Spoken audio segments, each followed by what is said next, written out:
안녕하세요. 반갑습니다. 이번 시간에는요, 장애인 고용 정책에 대해서 살펴보고자 합니다. 장애인 고용 정책에는요, 장애인을 고용한 사업주를 지원하기 위한 정책이 있고, 더불어서 장애인 당사자를 지원하기 위한 정책이 있습니다. 그리고 장애인 의무 고용률이라는 것이 있습니다. 이 세 가지에 대해서 이번 시간에 같이 살펴보는데요. 화면으로 같이 들어가 보실까요? 네. 좀 전에 말한 것처럼 장애인 고용정책, 장애인 고용주, 장애인을 고용하고 있는 고용사업주를 지원하기 위한 정책과 장애인 당사자를 지원하기 위한 장애인 지원제도, 그리고 장애인 의무고용제도에 대해서 같이 살펴보고자 합니다. 네, 장애인 고용 사업주, 장애인을 고용하고 있는 사업주 지원 정책으로 고용장려금 제도를 말하면요. 이 고용장려금 제도는 가끔 오해하시는 장애인 당사자분들도 있는데, 장려금이라는 것은 사업주를 지원하기 위한 제도입니다. 그래서 이 돈은 왜 나한테 급여로 주지 않아? 라고 하는데, 이거는 급여로 나가는 것이 아니라 그 사업주를 지원하기 위한 것이다. 그래서 사업주는 이 고용장려금에 그리고 기타 수익을 합쳐서 뭐예요? 급여로 나가면 되는 거예요. 그러니까 추가로 급여가 지급되는 것이 아니다라는 것, 자, 기억해 두시면 좋을 것 같고, 그러면 사업주는 장애인을 고용함으로 인해서 이런 고용장려금을 추가로 받을 수가 있으니까, 영리 사업을 통한 이득이 아니라 고용장려금도 추가로 받을 수 있으니까 좋은 거죠. 그 내용을 살펴볼게요. 고용장려금 제도라는 것은 장애인 근로자의 직업생활 안정을 도모하고 고용 촉진을 유도하기 위해서 의무 고용률 제도가 있는데요. 맨 마지막에 설명할 건데, 미리 살펴보면 50인 이상 사업체는 3.1%, 상시 근로자의 3.1%를 장애인으로 고용을 해야 되고요. 공공기관은 이보다 좀 높은 3.4%를 의무 고용을 해야 됩니다. 자, 그런데 그럼에도 불구하고 이거보다도 더 많이 장애인을 고용했다, 초과하여 장애인을 고용하는 사업주에게 일정의 지원금을 지급하는 제도입니다. 얼마를 지원하느냐? 요 밑부분에 나와 있겠죠. 자, 그런데 이 장애인 근로자 2명 이상을 고용하여 고용장려금 지급 대상이 되는데, 예를 들어서 상시 근로자 10명의 사업자다라고 하면 사업장인데, 장애인 근로자가 2명인 경우 봅시다. 10명의 민간이면 3.1%면 소수점이죠. 소수점이잖아요. 그러면 0.3이잖아. 0.3. 그런데 여기 봤더니 의무 고용률 초과하여 소수점 이하는 올려버린대요. 그러니까 한 명이 의무 고용률이 되는 거예요. 그래서 상시 근로자 10명일 경우에는 고용 의무 인원 1명, 이 1명을 초과한다 그랬죠. 초과하였을 때. 그래서 장애인이 2명이니까 1명이 초과된 거죠. 초과된 장애인은 1명이잖아요. 그래서 이 1명에 대한 뭐가 나온다? 장려금이 나온다라는 거예요. 그럼 장려금이 얼마냐라는 거죠. 그리고 기간은 얼마냐? 고용장려금 지원 기간은 의무 고용률을 초과하는 경우 계속 지급이 됩니다. 10년이면 10년 동안 말이죠. 자, 그러면 얼마를 우리가 지원받게 되느냐라는 거죠. 2019년 발생분까지는요, 경증인 경우는 남자는 30, 여자는 40, 중증인 경우는 남성은 50, 여성은 60만 원이었는데요. 이 장려금이 2020년부터 늘어났죠. 남자는 30, 여자는 45만 원. 그리고 중증 장애인의 경우는 60만 원, 여성인 경우는 80만 원으로 금액이 훅 올라가는 거죠. 그렇기 때문에 우리가 우리 직종에 맞는, 장애가 있지만 우리 직종에서 정말로 일을 잘할 수 있는 그런 장애인을 여러분들이 고용을 하게 된다 그러면 그 근로 능력을 통해서도 수익을 발생할 수 있지만, 이러한 고용장려금을 통해서도 뭘 할 수가 있다라는 거예요? 그래요. 별도의 수익이 발생할 수가 있다라는 거죠. 지원을 받을 수가 있다라고 보시면 되겠죠. 지급 단가와 월 임금액의 60%를 비교하여 낮은 단가를 적용한다라는 거죠. 국가에서 높은 단가로 해버리면 한도 끝도 없으니까 월 임금액의 60%를 비교하여서 월 임금액의 60%, 400만 원이면 4, 6, 24, 24만 원이 되고 240만 원이 되잖아요. 그거와 80만 원을 비교했을 때 80이 낮으니까 80만 원을 지원해 준다라고 보시면 되겠습니다. 두 번째, 장애인 고용 사업주 지원 정책에서요. 장애인을 고용했을 때 시설 자금, 융자입니다. 융자. 대출이에요. 대출. 지원 아니고요. 지원은 따로 있어요. 지원 아니고 융자입니다. 융자. 그러면 여러분들 제일 궁금한 거 몇 프로인데? 대출금리 연 1%입니다. 자, 그럼 내용 한번 봐볼까요? 장애인 고용 시설 자금 융자 제도란 장애인 고용 시설 설치 비용 융자 제도는 사업주에게 장애인 고용과 관련된 작업 시설, 우리가 별도로 장애인을 고용하려 그러면 작업 시설이나 편의 시설 이러한 부분들이 갖추어져야만이 가능하잖아요. 예를 들어서 내가 건물을 중간에 매입을 했는데 여기에는 엘리베이터가 없어. 그런데 내가 장애인을 고용하고 싶어. 엘리베이터를 설치해야 되는데 어떻게 해? 그 돈을 설치하면 엘리베이터를 설치하는 비용까지 투자하면서 장애인 고용은 힘들어. 그럴 때 부대시설, 편의시설 등의 설치, 구입, 수리 비용을 장기 저리로 융자하여 장애인 고용을 촉진하는 제도라고 보시면 될 것 같습니다. 근거는 장애인 고용 촉진 및 직업재활법에 의하고요. 장애인을 고용하여 사업을 운영하고 있거나 이미 지금 시작해도 상관없는 거예요. 사업을 운영하고자 하는 모든 사업주가 신청 대상이 되고요. 융자금 용도는 이 용도에 맞을 때만 가능하겠죠. 작업시설, 편의시설, 부대시설 설치, 구입, 수리비용, 생산 라인의 조정, 그리고 출퇴근용 승합차 구입 비용의 경우는 뭐 할 수가 있다? 융자 받을 수가 있다라고 보시면 될 것 같고, 그러면 얼마까지 가능할까? 사업주당 15억 원 이내, 장애인 1명당 1억 원 범위 내에서 융자를 받을 수가 있고요. 고용 의무 인원의 25% 중증 고용 조건입니다. 그래서 고용 의무 인원의 25% 범위 중증 고용 조건이다라고 보시면 되고, 상환은 5년 거치, 5년 균등 분할 상환으로 되어 있습니다. 그래서 5년 동안 거치했다가 5년 동안은 균등 분할 상환하는데 대출 금리가 연 1% 정도 수준이다라고 보시면 될 것 같습니다. 여러분들은 대출을 받는 편이세요? 아니세요? 저도 대출을 받고 있는데 지난주에 대출을 연장 신청하러 갔더니 3.2%에서 한 2.8% 정도로 금리가 좀 떨어지긴 했더라고요. 그런데 2.8%, 3% 넘어가면요. 대출을 받은 사람들은 부담이 돼요. 1억 원을 대출 받았을 때 1억 원의 3%는 300만 원이에요. 어떻게 보면 한 사람 근로자의 인건비보다 더 많은 비용이 그냥 이자 비용으로 나가는 거죠.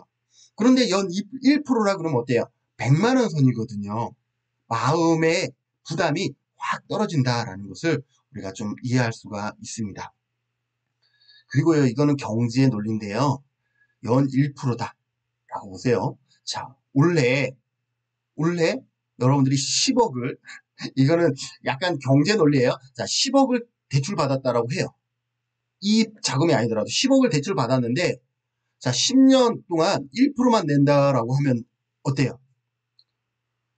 1억이라고 칩시다. 그러면 100만 원씩 왜 10년 동안 내면 되잖아요. 자, 그런데 10년 후에 내가 대출받았던 1억의 가치가 어떻게 됐을까요? 지금의 5천만 원, 3천만 원 가치밖에 안 되겠죠. 그랬을 때 또 마찬가지 100만 원을 납입하면 되기 때문에 원금 상환의 부담도 훨씬 떨어지죠. 나는 1억의 가치에서 1억을 빌었는데 융자를 받았는데 반환할 때 봤더니 나는 3천만 원의 가치로 1억을 상환하는 것 같은 그런 느낌을 받을 수가 있죠. 돈의 가치가 떨어지기 때문에. 그런 의미에서 이 1%를 장기 임대할 수 있는 것, 융자할 수 있는 것은 상당히 큰 메리트가 있다라고 보시면 될 것 같아요. 자, 이번에는 시설 장비 무상 지원입니다. 무상 지원. 자, 시설 장비 무상 지원이란 좀 전에는 융자였는데 융자가 아니라 이번에는 뭐예요? 지원이에요, 지원. 장애인 근로자의 생산성 향상 및 고용 안정을 위하여 사업주에게 장애인 고용에 필요한 편의시설, 통근용 승합차 구입 비용을 지원하는 제도입니다. 마찬가지 근거나 신청 자격은 동일하고요. 지원 내용을 보면 장애인 고용 우수 사업주 또는 법 시행규칙 3조 제2호 기준에 의하여 장애인을 고용한 사업주의 통근용 승합 자동차. 그러니까 장애인 고용 우수 사업주여야 되네요. 그죠? 자, 구입 비용을 봤더니 장애인 근로자 수는 최소 25명. 아까는 고용 의무 비율이었잖아요. 비율은 장애인 의무 고용자가 낮으면 상관이 없기 때문에. 그런데 여기에는 지원을 하기 때문에 20명 이상이라 해야 되는. 그죠? 이러한 단서가 있습니다. 그래서 무상 지원을 받으려면 그만큼 장애인 고용이 많아야 되는구나 라는 것을 알 수가 있고요. 4천만 원 한도로 장애인, 노인, 임산부 등의 편의 중진에 관한 법률에 의한 편의시설 설치 구입 비용. 그러니까 승합 자동차는 4천만 원 한도이고요. 편의시설 설치 구입 비용은 소요 비용이 1천만 원 이하일 때는 전액 지원이 되고요. 1천만 원 초과 시에는 1천만 원은 일단 지원이 되고 그 초과된 것은 초과 금액의 3분의 2를 다시 지원해주는 그런 제도입니다. 그리고 재택근무에 필요한 작업 장비의 설치 구입도 지원을 해주는데 내가 시설 장비가 아니라 이 장애인이 재택근무를 할 거다라고 하면 재택근무에 필요한 정보통신기구나 사무용 가구 등을 지원해 줍니다. 장애인 1명당 300만 원 한도로 지원을 해주고요. 여기에는 이 조건이 조금 다르죠. 신규 고용 조건이 있습니다. 채용 후 3개월이 경과하지 아니한 자. 그렇기 때문에 재택근무를 통한 각종 작업 장비를 우리가 지원을 받으려면 채용 후 3개월이 지나지 않아야 된다. 그럼 왜 채용 후 3개월이 지나면 안 되느냐?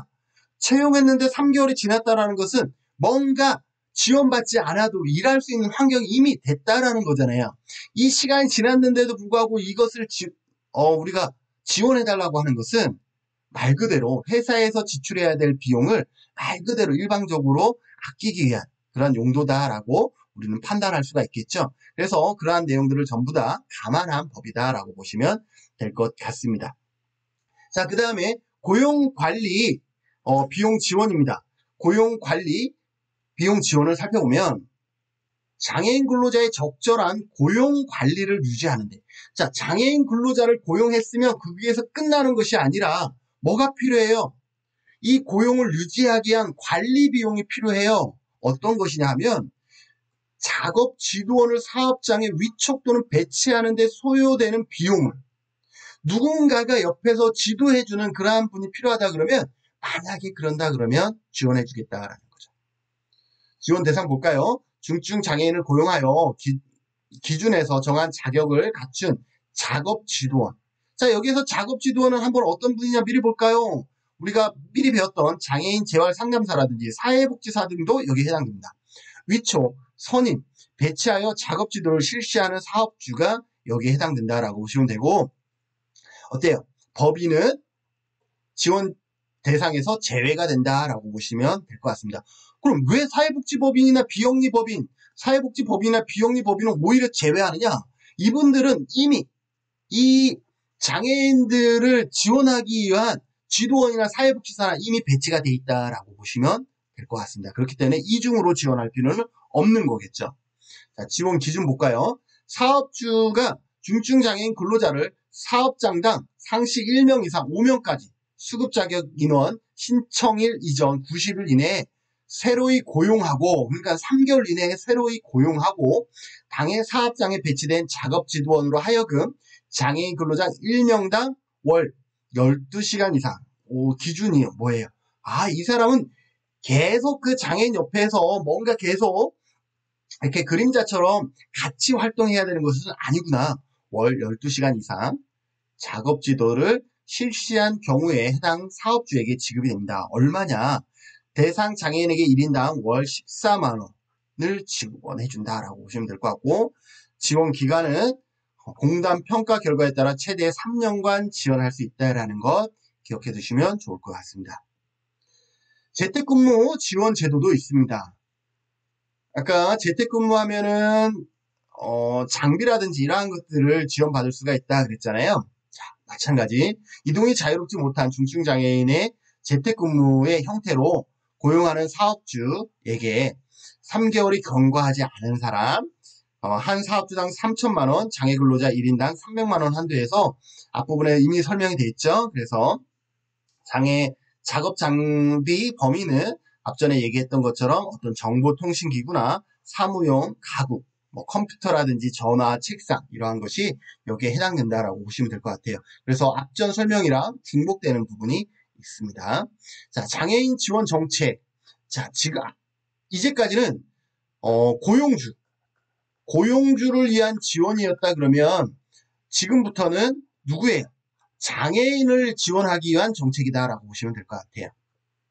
자, 이 장애인 당사자를 지원하는 정책에 고용 알선이 있다라는 것 살펴봅시다. 구직 장애인에게 개별 능력에 따른 적합한 사업체에 대해서 알려드리고 취업 후 원만한 직장 생활 적응 및 경력 개발을 지원합니다. 그래서 어때요? 취업 지원 프로그램을 하는 거죠. 그리고 사업주, 그죠? 그래서 알아보는 거예요. 여기에서 이 역할을 해주는 거죠. 이분과 이분을 연계시켜주는 이 역할을 해주는 거죠. 그리고 거기에서 끝나는 것이 아니야. 만약에 이게 이루어진다 그러면 사업주 지원까지도 어떻게 해야 되는 거예요? 체계적으로 관리해준다라는 거죠. 그래서 또한 즉시 취업이 어려운 구직자에게 중증장애인 지원 고용 및 직업훈련을 통하여 장애인 전문 직업 능력이나 현장 적응력을 제고시켜 보다 안전한 고용에 이를 수 있도록 다양한 서비스를 제공한다라고 보시면 될 것 같습니다. 보조공학 기기 지원 사업. 우리가 이미 이러한 다양한 내용들이 앞부분에 배웠었죠. 보조공학 지원도 같이 살펴볼게요. 장애인의 고용 촉진과 직업생활 안정을 도모하기 위해서 직업생활에 필요한 각종 보조공학 기기를 고용 유지 조건입니다. 고용 유지 조건이나 무상으로 지원하는 것이다. 보시면 될 것 같습니다. 고용 유지 조건이 있거나 아니면 그냥 무상으로 지원해 줄 수 있는 거죠. 신청 대상은 장애인을 고용한 사업주 또는 고용하려고 하고 있는 사업주도 포함이 되고요. 국가 및 지방자치단체의 공무원이 아닌 장애 근로자 대상입니다. 공무원은 아닌 거예요. 그분들은 국가에서 충분히 알아서 해야 되는 거죠. 지원 신청 당시 근로자를 고용하고 있지 않거나 4명 이하의 근로자를 고용하고 있는 장애인 사업주, 장애인 근로자를 고용하고 있거나 고용하려는 사업주에 한한다라고 보시면 될 것 같고요. 장애인 근로자, 출퇴근을 위한 자동차 개조 및 차량용 보조공학 기기 지원에 한한다라고 되어 있습니다.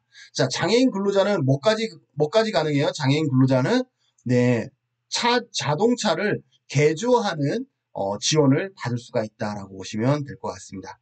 그래서 사업주도 지원받을 수가 있고, 그죠? 사업주도 지원받을 수가 있고, 장애인 당사자도 지원받을 수가 있다라는 거예요. 보조공학 지원 사업이라는 것은.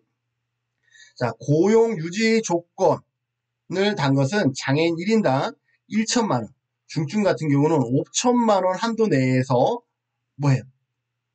보조공학 지원을 받을 수가 있고요. 무상 지원인 경우는 장애인 1인당 300만 원, 중증인 경우는 500만 원 한도 내에서 지원을 받을 수가 있습니다. 차량용 보조공학 기기는 고용 유지 조건을 기준으로 해서 장애인 1인당 1,500만 원 한도에서 지원이 가능합니다. 여러분들이 그러면 어떻게 하면 돼요? 라는 거죠. 이러한 한국장애인 고용공단 홈페이지나 또 전화를 통해서 여러분들이 관련 구체적인 내용들을 확인하시면 좋을 것 같고요. 지원 방식은 취득가액 및 잔존가액이 100만 원 미만인 경우는 기기는 무상으로 전액 지원해 주는데 취득가액이나 잔존가액이 100만 원 이상인 경우에는 고용 유지 조건을 답니다. 무슨 말인지 아시겠어요? 100만 원 이하의 저가인 경우는 무상으로 지원을 해주는데 100만 원 이상인 경우는 고용을 유지하는 것을 전제 조건으로 해서 이 보조공학 지원 사업을 실시한다라고 보시면 될 것 같습니다. 자, 근로 지원인 지원 사업이 있습니다. 자, 근로 지원인 지원 사업이란 중증장애인 근로자가 핵심 업무 수행 능력을 보유하고 있으나 장애로 인해 부수적인 업무 수행에 어려움을 겪고 있을 때 근로지원인의 도움을 받아 업무를 수행할 수 있도록 하는 제도입니다. 근로지원인의 도움을 받아서 어떤 핵심적인 일을 할 수 있도록 하는 그러한 내용이다라고 보시면 될 것 같습니다. 서비스 대상은 중증장애인 근로자거나 핵심 업무 수행 능력을 보유하고 있으나 장애로 인해서 부수적인 업무 수행에 어려움을 겪고 있는 중증장애인 근로자가 여기에 해당된다라고 보시면 될 것 같고요. 서비스 대상 선정 우대사항은 최저임금 이상을 지급받는 장애인 근로자나 여성 중증장애인 근로자, 중소기업법에 의해서 고용된 중증장애인 근로자가 우선순위에 해당되고요. 월 소정 근로시간이 60시간 미만인 장애인 근로자는 서비스에서 제외가 됩니다. 그래서 60시간 이상 우리가 근로기준법에 의한 근로자에 해당해야 된다라고 보시면 될 것 같습니다. 그리고 장애인 근로자 등 최저임금 적용 제외 인가를 받지 아니한 자, 최저임금을 받지 않으면 제외가 돼요. 무슨 말인지 알겠어요? 그런데 어떤 사람은 제외가 되지 않아 최저임금을 받지 않지만 최저임금 적용 유예 대상으로 인가를 받은 사람은 최저임금 그 합법적인 거니까 최저임금을 다 지급하지 않더라도 합법적인 거기 때문에 그러한 분들은 지원을 받을 수가 있다. 그런데 최저임금 적용 제외 인가를 받지 않았음에도 불구하고 최저임금을 지급하지 않으면 이 근로인 지원 사업은 받을 수가 없다라는 거고요. 더불어 고용관리 비용 지원을 받고 있는 장애 근로자도 유사하기 때문에 받지 못합니다. 지원 한도는 일일 8시간 주 40시간 한도 내에서 받을 수가 있고요. 서비스 조건은 근로지원인 서비스를 이용하는 중증장애인 근로자는 시간당 300원의 본인 부담금을 사업 수행 기간에 납부해야 된다 라고 보시면 될 것 같고 1년간 서비스를 받을 수가 있고 희망할 경우 다시 신청이 가능하다라는 것 기억하셔서 여러분들이 관련 서비스들을 받고요.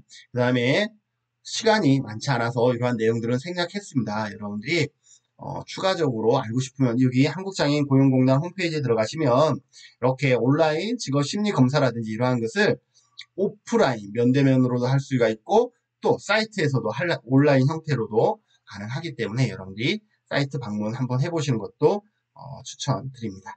자, 장애인 고용에 상당히 중요한 내용인데요. 이번 내용은 뭐냐면 장애인 의무 고용이에요. 그래서 이 내용이 중요하기 때문에 같이 살펴봅시다. 장애인 의무 고용 제도라는 것은요. 고용 부담금은 장애인 고용 의무제의 실효성을 여기 제가 앞뒤를 좀 바꿔놨는데 국가와 지방자치단체와 50명 이상 공공기관, 민간기업 사업주에게 그러니까 국가나 지방자치단체는 100% 여기는 해야 되고 여기는 뭐예요? 이렇게 관리를 이쪽으로 쳐셔야 돼요. 공공이나 민간기업 사업주는 50명 이상을 상시 근로자를 고용하고 있는 민간기업 사업주와 국가와 지자체는 장애인을 일정 비율 이상 고용하도록 의무를 부과하고 있습니다. 의무를 부여하고 있다는 거죠. 그리고 이것을 준수하지 않으면 어떻게 하고 있어요? 부담금을 내고 있는데 여기에서 또 여러분들 헷갈리면 안 돼. 이 부담금은 여기에 봤더니 뭐예요? 100명 이상이야. 이 법은 몇 명 이상이야? 50명 이상이에요. 그렇기 때문에 50명 상시 근로자 50명 이상을 고용하고 있을 때는 의무 고용을 적용해야 돼요. 그런데 이것이 적용하지 않을 때 부담금을 내야 된다라고 하고 있죠. 부담금을 내야 되는데 근데 이 부담금이 몇 명 이상일 때? 100명 이상일 때만. 그러니까 50에서 100명 사이에는 의무 고용률은 있지만 이 의무 고용률을 이행하지 않았다고 해서 뭐를 내진 않아? 부담금을 내지는 않는다라고 보시면 될 것 같습니다. 그래서 의무 고용률 이상 고용한 사업주에 대해서는 규모에 상관없이 초과 인원에 대해서 장려금. 그러면 의무 고용률이 있는데 이거보다 더 초과해서 고용을 했어. 고용이 오히려 더 늘어났어. 그러면 뭐예요? 우리가 이번 시간 맨 처음에 배웠던 뭐예요? 고용 장려금을 준다라는 말이 이 말입니다. 이것이 뭐예요? 장려금을 준다는 게 우리가 맨 앞부분에 한 고용 장려금을 받을 수가 있다는 거죠. 그러니까 이 비율 이상으로 고용했을 때만 가능하다라고 보시면 될 것 같아요. 여기에서 보시면 국가와 지자체는 이 비율이 꾸준히 늘어났는데요. 국가와 지자체는 3.4%, 그리고 공공기관, 공단 같은 곳 있죠. 여기에도 3.4%를 고용해야 되는데 민간기업은 요거보다는 조금 낮죠. 그래서 3.1%. 그래서 현행 2020년 기준 국가와 공공기관은 3.4%, 민간 50인 이상 민간 사업장은 3.1%의 의무 고용률이 있다라고 여러분들이 설명하시면 됩니다. 자, 부담금 제도가 있어요. 좀 전에 얘기한 의무 고용률을 월별 의무 고용률을 미달하는 인원에 대해서는 부담 기초액을 부담합니다. 부담 기초액은 얼마냐면 100만 원을 부과하는 거예요. 107만 8천 원이에요. 그런데 그 달성하지 못한 비율이 이 정도. 3분의 4 이상, 4분의 3 이상 고용을 했어. 그러면 이 금액인데 요거보다 낮아. 4분의 3에서 2분의 1 이상이면 6% 가산이 돼서 100만 원이 아니라 114만 원을 부담금을 납입해야 되고 2분의 1에서 4분의 1 밖에 고용하지 않았어요. 고용률이 이거밖에 안 돼. 의무고용률이. 그러면 20% 가산. 4분의 1 밖에 고용하지 못했어. 장애인을 의무고용률 대비 그럼 40%를 가산하고 한 명도 고용하지 않았으면 최저임금, 해당 연도의 최저임금인 지금 179만 5천 원을 부담금으로 내야 된다라는 것을 의미합니다. 자, 그래서 다시 산정기준 보면 월 부담금은 해당 월 고용의무 미달성 인원 곱하기 부담 기초액입니다. 미달성 인원의 비율이 여기냐에 따라서 부담 기초액은 100만 원이 될 수도 있고 예를 들어서 179만 원이 될 수도 있다라는 것 여러분들 기억해 두시면 될 것 같고요. 그러다 보니까 강의가 끝난 줄도 모르고 열심히 했습니다. 여러분들 이번 시간에 어때요? 많은 내용들을 했죠. 장애인을 고용 또는 고용하기 위한 사업주를 지원하기 위한 제도가 상당히 다양했다라는 것을 우리가 확인했고 장애인 당사자를 지원하는 제도도 역시 있었다라는 것을 우리가 확인할 수 있었습니다. 그리고 이것을 그냥 내용을 맡겼을 때 자율적으로 이루어지지 못하기 때문에 그것을 조금 더 강제적으로 의무 조항을 만들어서 실시한 장애인 고용 의무 제도도 있다라는 것 여러분들이 기억하시면서 이러한 우리나라에서 실시하고 있는 법 제도들을 잘 활용하여서 장애인 고용률이 더 많이 늘어나기를 희망하는 마음에서 이번 강의를 마치도록 하겠습니다. 수고하셨습니다. 바이바이.